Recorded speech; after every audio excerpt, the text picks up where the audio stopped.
Kanakaraju, 111 division సెక్రటరీగా ఉన్నాను. పదవిని బాధ్యతలు స్వీకరించాను. అంజన్న విషయంలో ఎమ్మెల్సీ టికెట్ రావడం మేము చాలా అదృష్టంగా భావిస్తున్నాము. గత 20 సంవత్సరాలుగా అంజన్న మాకు బాగా తెలుసు. తాను ధర్మకర్త, దానకర్త, అన్నీ కూడా బుక్స్ కాడ నుంచి ఆఖరికి ప్యాడ్స్ కాడ నుంచి కూడా అన్నదానము, వస్త్రదానము అన్నీ చేస్తూ ప్రజాభిమానాన్ని చూరగొంటున్నాడు. ఈరోజు ఎమ్మెల్సీ టికెట్ రావడంలో ఆదిలాబాద్ కానీ, నిజామాబాద్, మెదక్, కరీంనగర్ జిల్లాల్లో తప్పకుండా విజయం సాధిస్తాడు. మేము ఆ కోఆపరేషన్ ఇస్తాము, కోఆర్డినేషన్ ఇస్తాము. మాకు మంచి కమ్యూనికేషన్ ఉంది, కాన్ఫిడెన్స్ ఉంది, క్రియేటివిటీ ఉంది, కమిట్మెంట్ కూడా ఉంది. కాబట్టి ఇది విజయం సాధిస్తాం.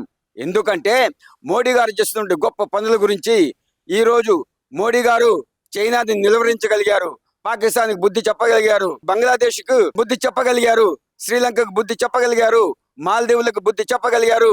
కాబట్టి తప్పకుండా బీజేపీ హవా నడుస్తుంది. బీజేపీ తప్పకుండా గెలుస్తుంది. భారతదేశం బాగుండాలంటే భాజపాకు ఓటేయాలి. తెలంగాణ బాగుండాలంటే భాజపాకు ఓటేయాలి. రామచంద్రాపురం రామరాజ్యం కావాలంటే అంజన్నను గెలిపించాలి. కాబట్టి అంజన్నకు ఓటేసి అత్యధిక మెజారిటీతో గెలిపించాలని చెప్పేసి ఆశిస్తూ మీకు ఈ అవకాశం నాకు ఇచ్చినందుకు మీ అందరి కృతజ్ఞతలు, ధన్యవాదాలు తెలుస్తున్నాను. భారత్ మాతాకి జై.